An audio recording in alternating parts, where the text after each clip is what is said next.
Aquelas Duas, com Isabela Sais e Cora Ronay. Alô, alô, queridos ouvintes, muito bom dia, boa tarde, boa noite. Começando mais uma edição do Aquelas Duas Podcast. Comigo, Isabela Sais, com minha querida Cora Ronay, minha amiga de fé, irmã camarada, que continua em casa. Eu continuo em casa, a gente gravando esse programa para vocês, nossos ouvintes, via Skype. E eu quero saber se está tudo bem com Corinha. Olá, meu bem, olá, ouvintes, olá. Conteudistas somos nós, né? Os ouvintes são ouvintes mesmo, como nos tempos da rádio. Então, olá, peixes, olá, gatos. Eu hoje estou aqui no escritório, estou toda cercada de gente, né? Os aquários estão pululando de peixinhos, está cheio de filhotes. Ah, que delícia! Olha, eu preciso dizer que eu sou muito privilegiada. Vou contar para os nossos ouvintes por quê. Porque Corinha, toda vez que escreve a coluna dela, que sai às quintas-feiras no segundo caderno do Jornal Globo, ela manda para mim, na calada da noite, um e-mail com a coluna em primeira mão. Então, eu acordo, ela normalmente escreve na madrugada de terça para quarta, quarta-feira eu acordo com esse presente na minha caixa postal. E hoje, quarta-feira, que a gente está gravando o programa, eu acordei com um super presente na minha caixa postal, que é a coluna de quinta-feira. Eu não vou dar spoiler, mas é uma coluna muito bem escrita, que fala o que muitos de nós gostaríamos de falar, de gritar. É claro que é sobre o momento político que a gente vive. E eu queria te dar um beijo, Corinha, por essa coluna, porque tá difícil, tá osso, não tá não? Está muito, muito osso. Eu também, não dando muito spoiler, mas eu cheguei à conclusão que não adianta a gente ficar xingando o Bolsonaro, falando do Bolsonaro, falando dos filhos do Bolsonaro, porque isso é o que eles querem. Na verdade, eles vivem disso. O dia que a gente parar de xingar, não é nem xingar, porque eu acho que xingar é quando você diz alguma coisa que não é verdade sobre a outra, né? O dia que a gente parar de defini-los, eles vão perder o fôlego, né? Porque eles gostam da adversidade, eles gostam do caos, eles vivem no caos. Então, eu resolvi chamar as falas às Forças Armadas que estão jogando todo o prestígio nelas, acompanhando essa aventura genocida desse capitão de meia tigela que está aí. Pronto, é isso, basicamente. Mas eu digo isso com as palavras mais bem cuidadas, porque, no fundo, a gente cuida quando escreve, né? Aqui no podcast vale, né? A gente já fala mais informalmente sobre as coisas. A gente tem até que se controlar. Mas está muito bem escrita. Está muito bem escrita a sua coluna, Corinha, e eu acho que a gente precisa colocar para fora mesmo, e você como colunista, como formadora de opinião, não tem como você passar por isso, né, passar pelo momento político que todos nós estamos passando, todos os brasileiros estamos passando, sem dizer nada, porque dá muita vontade da gente dizer muita coisa todos os dias. E você e ou todos os outros colunistas, né, que a gente acompanha, acabam sendo representantes mesmo, né? Aquilo, a gente olha para você e fala, você me representa, porque é isso, você está falando o que eu gostaria de falar, né? O que eu gostaria de berrar, o que eu gostaria de gritar, porque realmente está muito complicado a gente viver esse momento político que a gente está vivendo, a gente vê as atrocidades que são cometidas todos os dias e não enxergar muito uma luz no fim do túnel, né? A gota d'água para isso foi o fato desse Pazuello botar mais 9 militares no Ministério da Saúde, nesse momento tão delicado. Então, você não tem mais nem comando no Ministério da Saúde, um comando eficaz, verdadeiro, baseado em ciência e tal, e você não tem nem segundo escalão. Você tem um monte de milico brincando de médico. Pois aí, você não tem nenhum médico, né? E a maior loucura disso tudo é que você não tem um médico de formação ali. Não, isso no momento da pior pandemia ever. Então, a gente está aqui com 10 militares ali no Ministério da Saúde, brincando, pelo amor de Deus. E aí pensa o seguinte, se isso está acontecendo no Ministério da Saúde, que nós estamos prestando muita atenção, você imagina como está nos outros ministérios. Como é que está a militarização desses ministérios todos? nos quais a gente não está prestando atenção, porque nesse momento realmente a gente só tem olhos para o Ministério da Saúde, tirando aqueles ministérios que estão nas páginas policiais, como é o caso do Ministério da Justiça, né? Ou o Ministério da Educação, que deveria estar nos PIS, bom, enfim, meu Deus, bom. Assim, é aquele negócio que os amigos get me started, né? Que a gente começa na caramba. Não, é isso. E assim, para fechar esse raciocínio, é muito triste a gente também ter que lidar com um presidente, com um chefe de Estado piadista, no momento em que muitos brasileiros estão perdendo suas vidas, né? Então, você ainda abre uma rede social e dá de cara com o presidente fazendo piada, com remédio, com direita e esquerda. A hora não é disso, né? A hora é de fazer outras coisas muito mais importantes e muito mais adequadas para o momento, né? Foi o dia que nós tivemos o maior número de mortos, né? Exato. Isso saiu a Regina Duarte também, mas essa é tão insignificante e tanto não fez que nem vale a pena que a gente fale dela. Página virada, grupo. É isso aí, Corinha. Vamos virar a página e vamos começar esse podcast? A gente merece. Isso, vamos. Totalmente vamos. Dou força. Pronto. Olha, a gente começa falando sobre economia compartilhada. A economia compartilhada experimentava um grande crescimento até o início da pandemia do novo coronavírus. Ter menos posses, dividir e alugar objetos, carros e imóveis se tornaram atividades cada vez mais comuns. No compartilhamento, o foco é a experiência. A Uber, empresa de mobilidade, e o Airbnb, de hospedagem, são alguns dos maiores exemplos desse novo tipo de consumo. Empresas de aluguel de bicicletas e espaços de coworking, onde diferentes profissionais dividem o ambiente, também são bons exemplos desse novo comportamento. Nós ouvimos a gerente de conteúdo da Casa Firjan, Maria Isabel Ocherry. Ela falou sobre a mudança de comportamento dos consumidores nesse momento de crise. Acredita-se que sim, haverá uma mudança no comportamento do consumidor, já está havendo, né? Já é possível observar uma maior presença digital, então isso implica uma maior familiaridade com o uso de ferramentas online, né? Como e-commerce, compras online. Então as pessoas, especialmente da geração mais velha, estão sofrendo o que chamamos de letramento digital na marra, né?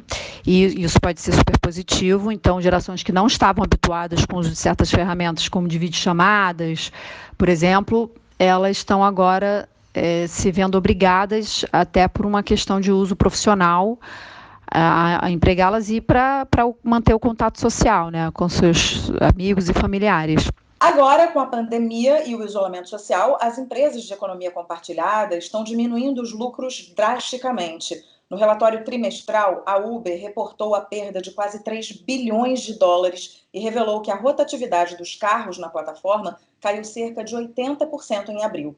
Já o Airbnb reduziu em 25% o seu quadro de funcionários. Nós conversamos também com o economista Samidana, que falou sobre a menor necessidade de mobilidade nos dias atuais. Por uma questão de menos dinheiro, as pessoas pensam mais em otimizar seus recursos. E claro, com a pandemia e o mundo mudando, a necessidade de mobilidade será menor, porque as pessoas estão mais remotas.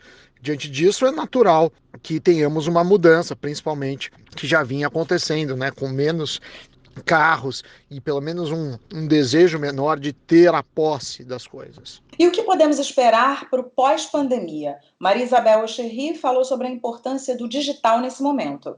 2 desdobramentos para o momento pós-pandemia é a chamada economia de baixo contato, onde a interação entre pessoas, né, serviços, produtos vai se dar muito mais digitalmente do que física e presencialmente.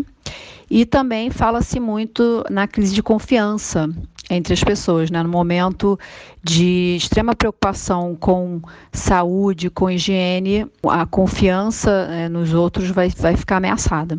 Por outro lado, ela analisou possibilidades dentro da crise causada pela pandemia. Isso pode ser uma grande ameaça a negócios baseados em economia compartilhada, porque justamente são negócios que pressupõe uma confiança pré-existente entre estranhos, né, para aquele negócio se dar. Mas, como a gente sabe que em toda crise, de fato, existem muitas oportunidades, toda a questão do digital, né, da maior familiaridade com a tecnologia e ferramentas digitais, a necessidade de economizar, né, e ainda 2 outros fatores que a gente está observando, que é essa necessidade de conexão humana, né, por causa do isolamento social e, inclusive, uma certa consciência mental, né, que a gente está percebendo aí ao se deparar com um vírus, né, que vem da natureza. A gente é lembrado que nós também somos da natureza e também somos tão frágeis quanto. Então, bom, esses pilares, né, que eu acabei de citar, eles são justamente pilares que podem favorecer o surgimento de novos negócios nessa linha, né? São pilares fundamentais de uma economia compartilhada. Por fim, Maria Isabel refletiu sobre as lições que essa situação de adversidade pode trazer para a economia compartilhada. Uma vantagem das empresas da economia compartilhada é que elas costumam possuir uma capacidade mais flexível do que outras empresas mais tradicionais, seja pelo próprio mindset dos seus donos, CEOs, executivos, ou até da própria natureza, né, do negócio. Então, elas conseguem inovar rapidamente. A Uber, por exemplo, que já possuía uma plataforma de entrega de comida, né, Uber Eats, ela está começando a encorajar os seus motoristas a migrarem para essa outra plataforma para sobreviver em meio à crise. Então, antes da gente começar a conversar aqui sobre a economia compartilhada, vamos agradecer a Maria Isabel Cherry e ao Samidana pelos depoimentos. Muito obrigada pela participação de vocês. E, Corinha, a economia compartilhada está realmente, essas empresas, principalmente Uber e Airbnb, estão sentindo na pele, né, os efeitos da pandemia, os efeitos negativos da pandemia. Todos os especialistas com quem a gente conversa e os especialistas que deram depoimento aqui falam em reinvenção dentro dessas atividades, porque a necessidade de se reinventar dentro da própria atividade mesmo, como ela acaba de falar aqui, que o Uber passa a entregar, né, que a Uber está aconselhando, né, aos seus funcionários a entregar, a fazer as entregas da comida, porque eles não vão conseguir transportar tantos passageiros. Então, é também ver para onde esse mercado está indo, né, para onde a pandemia está levando esse mercado, para que essas pessoas possam se adaptar também a esse novo mundo, né? Olha, é engraçado, porque a gente fala muito em economia compartilhada como um todo, mas eu vejo os casos de Uber e de Airbnb de uma forma radicalmente diferente, porque o Airbnb, isso não é nenhuma opinião minha baseada em pesquisas ou estatísticas ou qualquer coisa assim, mas apenas numa intuição pessoal. Eu acho que o Airbnb vai sofrer muito para se fortalecer novamente, porque, em primeiro lugar, vai ser difícil as pessoas voltarem a viajar. Mas, mesmo viajando, a sensação que eu tenho é que as pessoas vão procurar mais hotéis do que Airbnbs, por causa da limpeza, né, higienização, fiscalização, tudo isso. Por outro lado, coisas como Uber, passado esse primeiro... Eu li ontem que 70% dos motoristas de Uber devolveu os carros alugados que eles alugavam, porque não tinham condição de continuar mantendo os carros. Então, passado esse primeiro momento, porque a gente tinha uma quantidade de motoristas para um certo tipo de movimentação social que eu não vejo continuar igual, mas eles têm a coisa do delivery, eles têm a coisa da entrega, só que aí você não vai precisar de um carro de luxo para fazer um Uber Black, vai servir qualquer moto ou qualquer rickshaw, ou qualquer carrinho antigo mesmo. Então, você vai ter uma readaptação de veículos, esse tipo de coisa. Enfim, a gente vai ter que se reinventar todo mundo. E a economia compartilhada não está fora disso, não. Não está fora disso. Eu tenho um primo que é Uber, né, pouco tempo, e aí estava até animado, porque estava pegando bastante passageiro, e aí, de repente, veio a pandemia, e ele é uma pessoa que está tendo que se reinventar. Eu até tenho que falar com ele, porque eu não sei se ele também está fazendo entregas, ou se ele enfim, parou agora um pouco, mas ele não pode parar, como a maioria de nós não pode parar, né? A gente precisa continuar trabalhando em alguma coisa e a gente precisa se reinventar. Então, eu tenho a sensação que ele se reinventou também, eu preciso até falar com ele, mas eu me lembro dele comentando comigo logo no início da pandemia que ele estava muito preocupado, porque ele tinha acabado de entrar no Uber, ele estava começando a pegar passageiros, estava começando a se ambientar naquilo ali, e de repente veio a pandemia e acabou com tudo. Então, é isso que você está falando, né? Como todo mundo tem percebido, as pessoas têm, independente da área, mas principalmente nessa área que você sabe que não vai ter passageiro para pegar, as pessoas realmente precisam se reinventar. E aí, nessa parte de você entregar, né, quando a gente fala em entregar no delivery, é uma coisa que está acontecendo muito. O delivery cresceu imensamente, eu não sei nem quantos por cento, né? Muito. Eu acho que é uma questão de você ter visão e entender para onde a pandemia está levando os negócios e aí atuar nesses novos campos que vão aparecendo. Eu mesmo outro dia pedi alguma coisa, agora que eu não me lembro exatamente o que foi, e veio um motorista de táxi entregar, porque ele se inscreveu em algum aplicativo desses de delivery, de entrega, e ele veio. E eu perguntei, você é taxista? Ele falou, eu sou taxista, mas estou fazendo entrega agora porque tem uma baixa gigantesca de passageiro e eu não posso parar de trabalhar. Então, ele tem o carro dele, ele tem o táxi dele, ele está fazendo entrega com táxi. Né? Então, assim, é você não poder parar e continuar de alguma maneira. E tem uma outra coisa, um outro ponto importante que eu acho que foi falado aqui nos nossos depoimentos, nessa coisa da consciência ambiental. Eu acho que a pandemia também veio um pouco para a gente criar um pouco mais de consciência do nosso lugar no mundo. E ela mesma diz que novos negócios podem surgir dessa maior consciência ambiental. Eu acho que nesse momento as pessoas estão criando uma consciência maior ambiental, mas não sei lá na frente. Por quê? Porque os donos de escritório estão percebendo que a maior parte dos funcionários estão trabalhando em home office e estão produzindo, não estão deixando a desejar, e ele pode não gastar num aluguel, ele pode não gastar, né, pode não ter vários outros gastos que fazem parte da vida dele hoje. A gente em casa, por exemplo, a gente tem muito mais consciência do lixo que a gente gera em casa o dia inteiro do que quando a gente está distraído com outras coisas. Então, eu conheço pessoas que não faziam reciclagem de lixo ou que não faziam a compostagem de lixo, que estão interessadas nesses serviços agora, porque estão se dando conta de que suas famílias de 2, 4 pessoas, enfim, as pessoas estão começando a perceber o que elas geram de impacto para o meio ambiente. Então, acho que isso é um ponto positivo também que essa pandemia veio trazer. Uma maior consciência ambiental, não só nossa, dos indivíduos, mas também das grandes empresas. Eu não sei se você percebe isso também. Eu percebo, sim. Agora que está todo mundo dentro de casa, a gente vê a quantidade de lixo que vai se gerando por tudo. Cada embalagem que a gente abre ou pega ou joga fora, a gente para pensar nessa embalagem. E até em metrópoles, por exemplo, como Rio e São Paulo, que você tem algumas empresas, é claro, vai depender da empresa, vai depender do número de funcionários dessa empresa, mas tem muitos funcionários que vão e voltam do seu trabalho de carro, então você acaba pensando no impacto ambiental também, de você tirar o seu carro da garagem, no impacto de trânsito que isso gera na cidade. Existem tantos pensamentos e tantos sentimentos derivados de uma maior consciência ambiental e derivados também dessa, né, principalmente da pandemia, que é o começo de tudo, que eu acho que é positivo. De certa forma, a gente precisa enxergar de uma maneira positiva isso que está acontecendo para a geração de mais consciência, seja ela qual for. Aqui a gente está falando especificamente da consciência ambiental, mas é para a geração de mais consciência. Aí vai da consciência da empresa ou do indivíduo, ou da consciência também emocional de cada um, né? A consciência de que a minha relação é assim e eu nem sabia. Poxa, eu mal conheci o meu filho e agora eu estou percebendo que eu estou tendo um pouco mais de tempo para conhecer esse cara que está dentro da minha casa, mas que vive fechado dentro do quarto.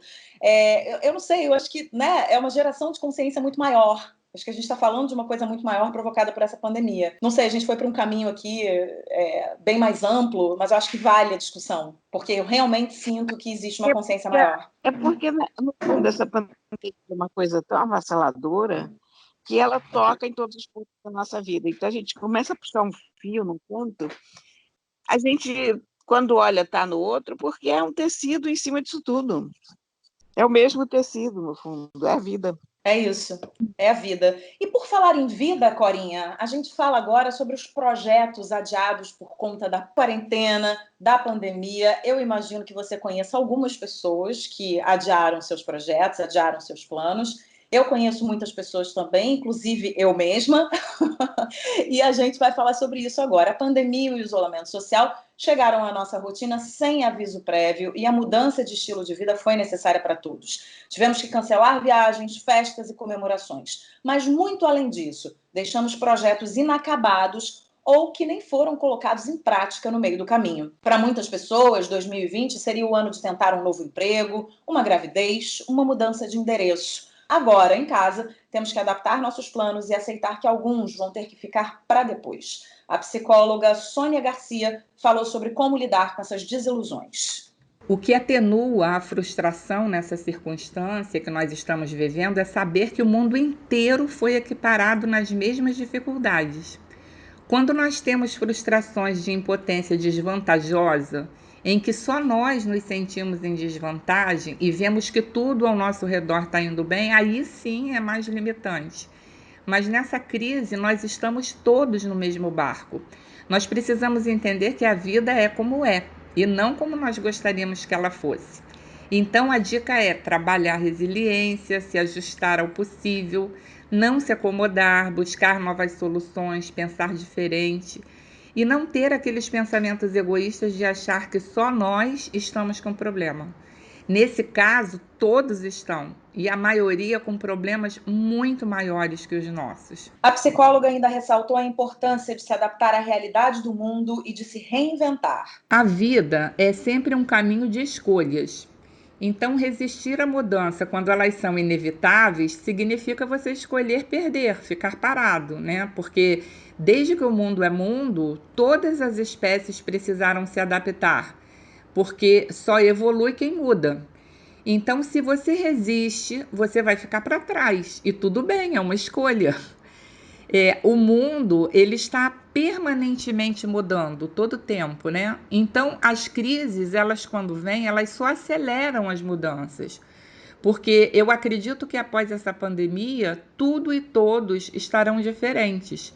Porque nós temos que nos reinventar para sobreviver, tanto nos nossos negócios, quanto no trabalho e até nos nossos hábitos. E nesse caso, nem é uma escolha, é uma obrigação. Por exemplo, se nós vermos a comunicação através das lives, era uma coisa que não era frequente. Hoje todo mundo faz uso, né?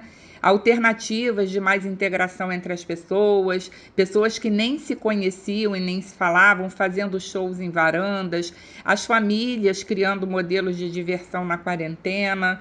Então, diante do inevitável, ou você muda, cria, inova, ou você vai estar cada vez mais defasado e parado no tempo.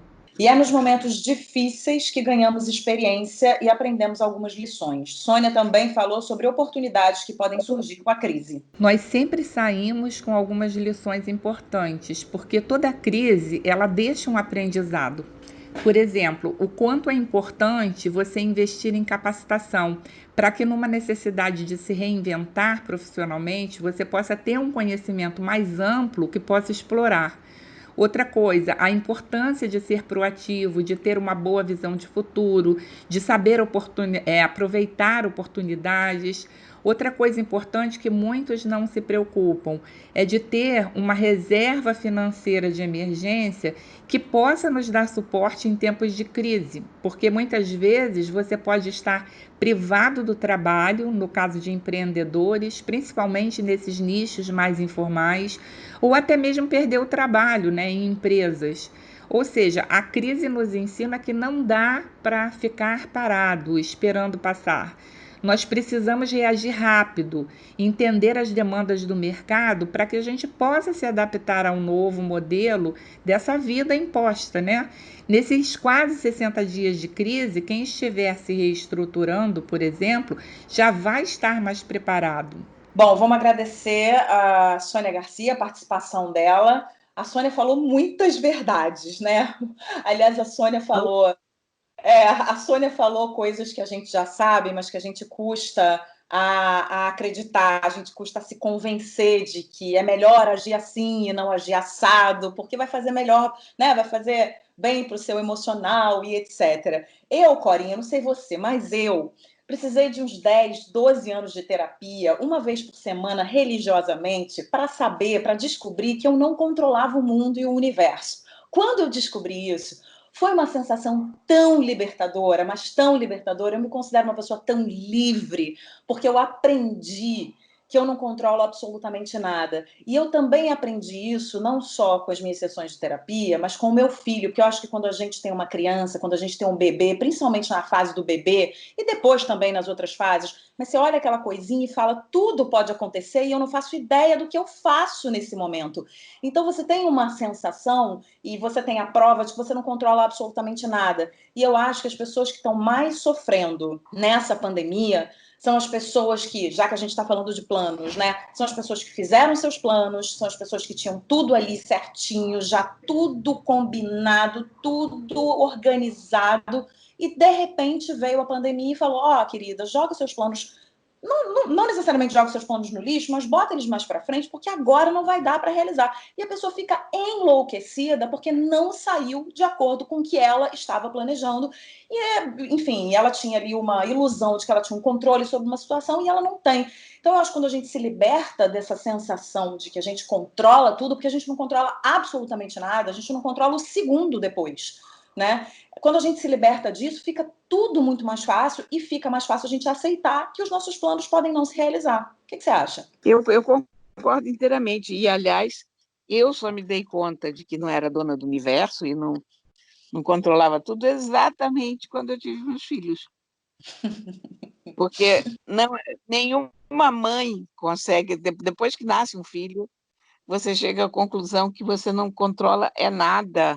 E você vive ali numa certa espécie de pânico em comparação com aquela triste situação anterior, em que você era dono do próprio nariz e não era responsável por nada.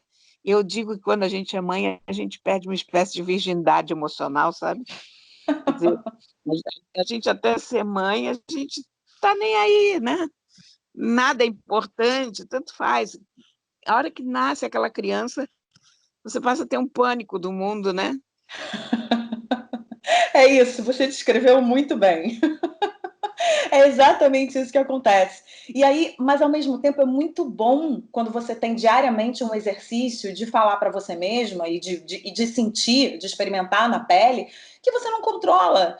E aí você passa a não querer controlar mais nada na sua vida. Então, para mim, aí eu falando da minha experiência pessoal, para mim, a vinda dessa pandemia, ela adiou um plano muito importante da minha vida, né? Você sabe disso. E isso não é segredo, eu estava me mudando de cidade em julho. E eu não vou poder me mudar de cidade em julho, Exatamente, é verdade. né? Então, assim, quando eu me deparei com isso, estava tudo, enfim, tudo encaminhado para a gente fazer a nossa mudança em julho. Eu olhei e falei, ok, o que eu posso fazer em relação a isso? Nada. Eu me lembro que a minha terapeuta, ela dava um exemplo muito bom, né, quando eu fazia terapia, ela dava um exemplo muito bom. Ela falava, Isabela, você imagina você tá parada no trânsito, né? Aquele trânsito enlouquecedor, nada anda, e você tem um compromisso super importante, você vai dar uma palestra.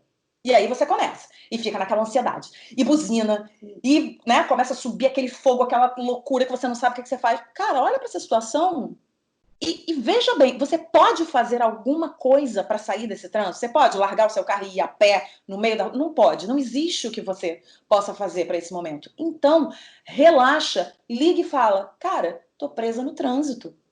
Não vou poder dar a palestra que era às 7, vai ter que sair às 7h30, 7h40, às 8. Sinto muito, tem um trânsito. Exatamente.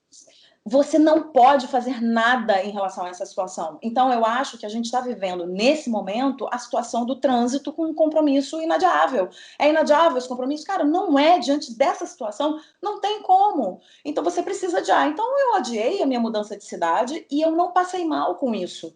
Agora, eu precisei fazer 10 anos de terapia e ter um filho para não passar mal com isso, porque senão eu ia estar passando muito mal. Entendeu? Então, eu acho que é isso que a Sônia está dizendo. Não adianta a gente querer ficar resistindo. Ela usou, inclusive, a palavra resistência, né? Você escolhe resistir? Ok, é uma escolha sua, mas você vai se dar mal, amigo, se você escolher resistir. Então não resista, né? Dança um pouco conforme a música, porque fica mais leve para você e fica mais leve para quem está em volta de você, porque também a pessoa que é ansiosa, quer controlar tudo, ela vai maltratando quem está do lado, né? Quem está aqui, quem está em volta. É, Então é muito, eu né? Pois é, você vê como é que as coisas, como é que a gente não planeja nada, né? Porque para esse ano, finalmente, depois de anos e anos de adiamento, eu ia mudar as estantes do escritório.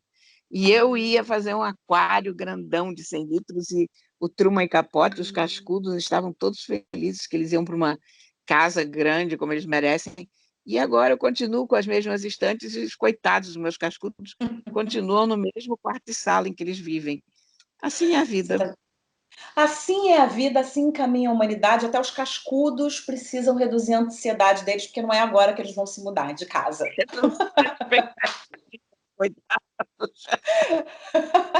Muito bem, Corinha. Agora a gente fala sobre os pequenos negócios durante a quarentena. A crise econômica decorrente da pandemia do novo coronavírus é uma realidade no mundo inteiro. E trabalhadores autônomos, pequenas e microempresas foram os primeiros a sentir o baque.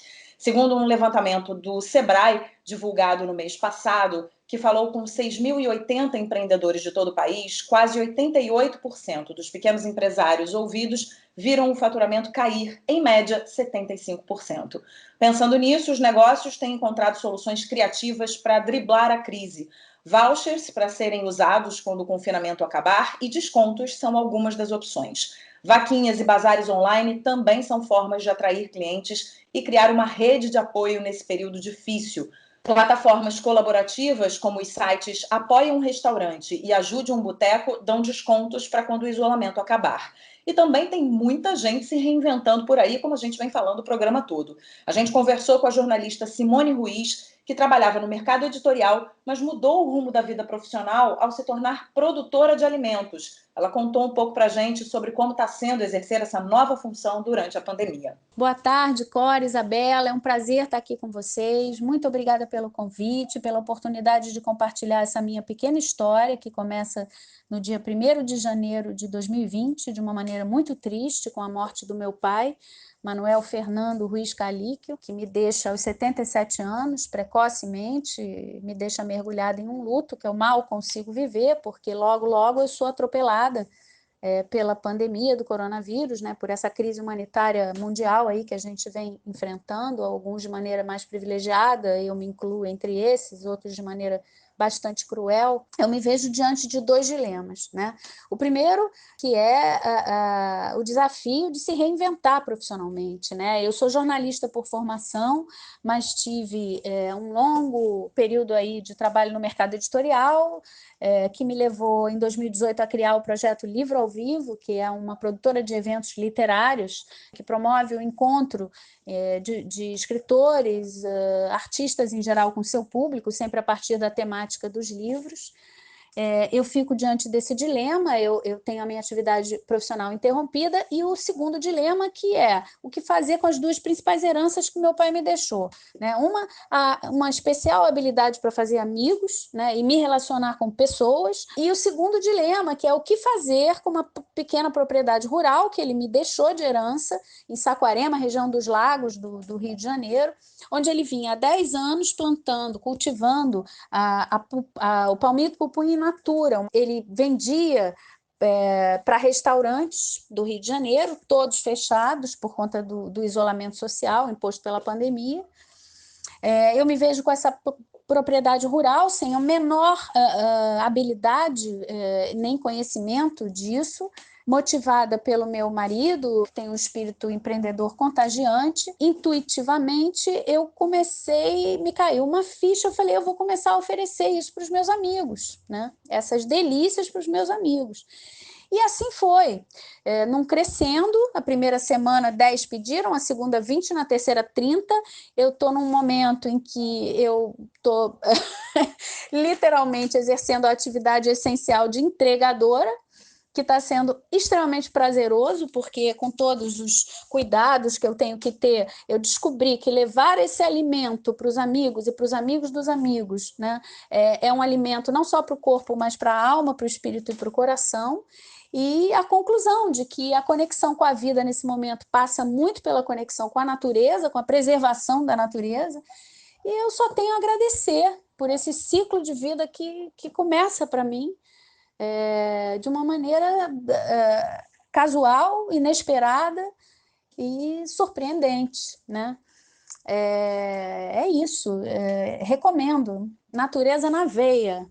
E queria deixar aqui um especial elogio e reconhecimento da atividade de entregador, né? Que assim como a dos nossos colegas jornalistas, dos médicos e profissionais de saúde, enfim, se revela fundamental nesse momento para a preservação da espécie, né? É isso aí, minhas queridas. Um beijo grande para vocês, sucesso nos podcasts incríveis daquelas duas, e vamos que vamos. Estamos juntas.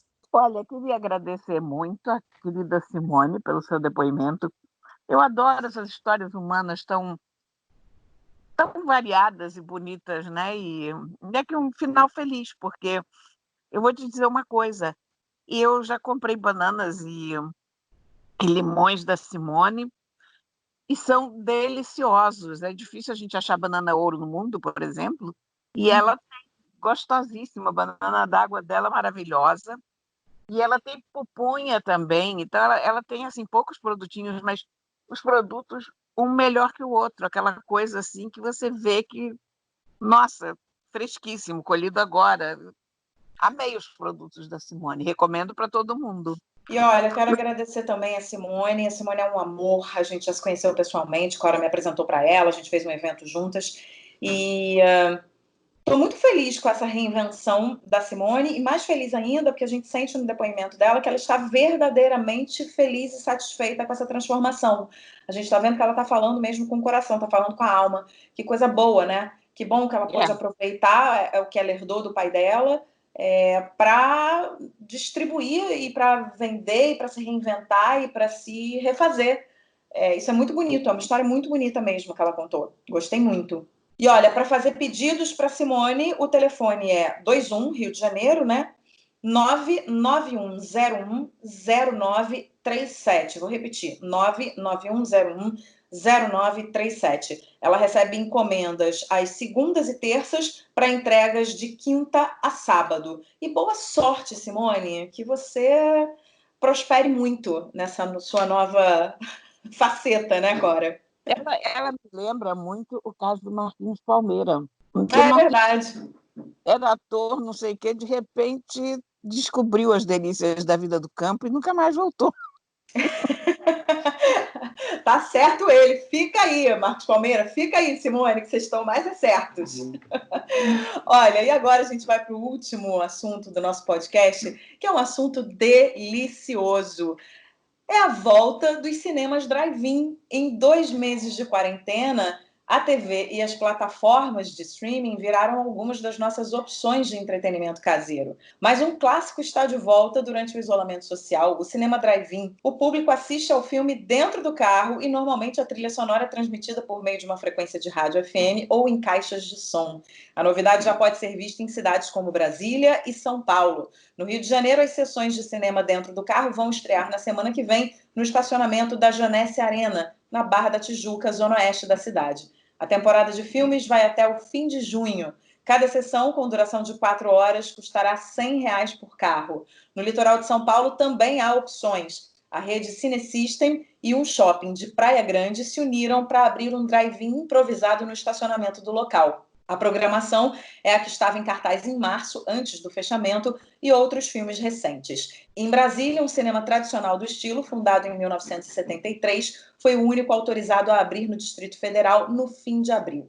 Um decreto liberou o funcionamento do cinema sem a venda de comida e bebida. A novidade também pode ser vista ao redor do mundo e a solução drive-in tem sido adotada em países como Noruega, Dinamarca e Alemanha para shows, raves e até casamentos. Corinha, estou muito feliz com essa volta do drive-in, porque o drive-in é uma lembrança maravilhosa que eu tenho. Eu, criança, fui muito ao drive-in, meus pais me levavam, eu achava aquela programação maravilhosa. E eu estou doida para estrear aqui no Rio, para ver se eu consigo levar o meu filho. Tomara que tenha filmes infantis para eu levar o meu filho, porque vai ser uma sessão nostalgia muito gostosa. Eu adorava drive-in. Eu punha as crianças no carro e a gente ia para o drive-in. E eu tenho umas coisas que eu não vou esquecer jamais do drive-in, que era aquela lata que a gente pegava e botava dentro do carro, lembra, com som? A sonora do drive-in, que era sempre péssima. E aí a gente mudando de vaga para ver se a gente encontrava uma lata menos ruim, um som um pouco melhor. Aí tinha algumas inteiramente mortas. Quer dizer, é gozado que a gente lembra da parte ruim como se fosse boa, porque no fim eu acho que até aquilo era divertido, encontrar uma caixa de som. Eu estou falando de uma lata, gente, quem não chegou a ver drive-in, porque as caixas de som ficavam dentro de umas latas mesmo, para evitar a exposição aos elementos, sei lá para que era. Então, eram umas latas que tipo, iam para dentro daquele fio, né? Essa parte está muito melhor resolvida, porque hoje todo mundo tem rádio, tem comunicação por Bluetooth dentro do carro, então o som já é um problema resolvido. Mas era uma festa de pipoca, de coisas que a gente comia. Olha, era uma farra o drive-in. Como era bom o drive-in, né? Ah, era Mas uma eu delícia. entendi por que o drive-in acabou. Eu também não, sabia? Não sei, porque eu não sei, será que tem alguma coisa a ver com violência, com assalto? Não, né? Porque era fechado, né? Não, eu acho que é mais provável que tenha a ver com o crescimento de sistemas como Netflix, as televisões maiores dentro de casa, porque, no fundo, o drive-in era muito frequentado por pais e mães que levavam a garotada, porque estava aquela coisa em casa, as crianças, põe no carro e vamos para o drive-in, pronto. E aí não precisava vestir ninguém, era uma coisa tranquila, todo mundo ia do jeito que estava. Vai de pijama, né? Também era uma coisa muito frequentada por namorados, né? Uhum. Gente que não queria ver exatamente o filme, que queria ter uma oportunidade de se agarrar. E eu acho que talvez com a maior permissividade do mundo e pais e mães aceitando que adolescentes namorem em casa e tal, o drive-in tenha meio que entrado num desvio. Mas eu vou te dizer que eu vou gostar muito da volta do drive-in, que vai ser uma experiência nostálgica, vai ser reviver um tempo. Só que eu não tenho carro, né? Eu vou ter que pegar carona agora eu vou ter que pegar carona com os meus filhos. Antigamente eu dava carona para eles, tá vendo? Olha, quando já tiver permitido que as pessoas fiquem perto uma das outras de máscara, aí eu passo na sua casa, te pego e a gente vai curtir um drive-in. Você fica no banco de trás ou no banco da frente, a gente fica de máscara e a gente vai ver um filme. Te prometo. Eu fico com o Theo atrás e a gente assiste. Isso, exatamente. Tá certo, Corinha. Terminando o nosso programa, não sem antes dar as nossas dicas preciosas. Diz aí o que você traz hoje. Olha, uma série ótima chamada Fauda. Fauda significa caos em árabe. É uma série de espionagem, terrorismo, essas coisas, mas muito bem desenvolvida. Os atores são excelentes e a coisa que me atraiu muito na série, porque quando você pensa uma série israelense sobre terroristas palestinos, e aí você acha que você vai ter muito uma visão de um lado só da história, pelo contrário. É uma visão humana dos dois lados que eu achei muito tensa, muito interessante. E a série toda é muito bem escrita, os diálogos são bons, tudo muito bom. E atores, e eu adoro séries com atores que a gente não conhece, porque são caras novas e você não tem que fazer aquele trabalho de mas esse é o fulano. Isso não passa, porque você não conhece ninguém, então você acredita mesmo que aquele ali é o fulano ou o Beltrano. Enfim, é uma série muito, muito boa, recomendo muito. Muito bem. Tá na Netflix? Netflix. Netflix, muito bem. Olha, eu tenho aqui 3 dicas. Uma delas é também dica de uma pequena empresária que está se reinventando, assim como a Simone, que a gente acabou de falar. Quero falar aqui da Adriana Reis. A Adriana Reis é dona de um restaurante aqui no Rio de Janeiro, no Shopping da Gávea, chamado Dri. É um restaurante muito, muito, muito gostoso. Você conhece, né, Cora? Provavelmente. Olha aqui, o primeiro encontro da gente foi lá. É verdade! Nossa primeira reunião foi lá, foi quando eu te conheci pessoalmente. Marcamos um chá lá, lembra disso? É verdade, Corinha. Mas o nosso primeiro encontro foi lá. Que delícia, é verdade, muito bem lembrado. Então, quero falar da Adriana, dona do Dri. Ela, nesse momento de pandemia, como muitos outros empresários, pequenos empresários, que a gente até já citou aqui, donos de restaurante, está sofrendo muito, né, os impactos econômicos, e ela começou a fazer delivery, agora ela parou, né, agora que a curva começou a se acentuar muito, ela resolveu parar para poupar ela mesma e a equipe que trabalha com ela. Mas o fato é que a Adriana, ela faz um trabalho lindo de bordado em folhas. E ela resolveu, por ideia de um grupo de amigas, que é até lá do grupo da Antônia Leite Barbosa, das Matildes, que você conhece, surgiu a ideia nesse grupo de WhatsApp que ela comercializasse essas folhas, porque é um trabalho muito bonito, é um trabalho muito delicado que ela faz de hobby. E ela começou a fazer, e ela começou a receber muitos pedidos, ela está recebendo um monte de encomenda, e ela está felicíssima porque está dando um up para ela, porque ela estava muito cabisbaixa, ela estava muito triste com esse momento que todo mundo está vivendo, principalmente ela ali, com contas a pagar e sem conseguir, tendo que demitir funcionário e etc. Então ela está fazendo essas folhas bordadas, está recebendo pedidos, o trabalho é lindo, é um primor de trabalho, é muito delicado, está recebendo pedidos, então vou deixar o telefone dela aqui e depois eu vou colocar lá no nosso Instagram também a fotinho da folha, para as pessoas terem uma ideia do trabalho, e dá para você presentear as pessoas, né? Pessoas que estão fazendo aniversário, que agora está difícil da gente comprar presente, então dá para você presentear as pessoas com essas folhas, é um trabalho muito delicado. Então o telefone para fazer os pedidos é o telefone direto dela, é o 99639-9650. Repetindo, 99639-9650, e eu vou botar também os dados todas as informações lá no nosso Instagram, vale a pena conferir. E as outras duas dicas rapidamente aqui são 2 filmes que eu assisti. Um se chama O Menino que Descobriu o Vento, na Netflix, que é uma história... Os 2 filmes são histórias verídicas, né? O Menino que Descobriu o Vento, na Netflix, vale a pena. E um outro que se chama Beautiful Boy, em português, se não me engano, é Querido Menino, que é na Amazon Prime, que também vale ver, porque são 2 filmes muito bonitos, filmes completamente diferentes, mas filmes muito bonitos. Nem vou dar sinopse nem nada para fazer o nosso ouvinte ir lá procurar e ir no suspense. É isso, minhas dicas foram dadas, foi mais uma vez muito bom falar com você, Corinha, e semana que vem... Com saudade, pois é. Muita saudade de você, muita saudade da gente gravar junta, mas daqui a pouco esse momento vai virar realidade. Muita calma nessa hora. Um pouquinho mais de paciência, um pouquinho mais de tolerância, daqui a pouco a gente está junta de novo. Exatamente.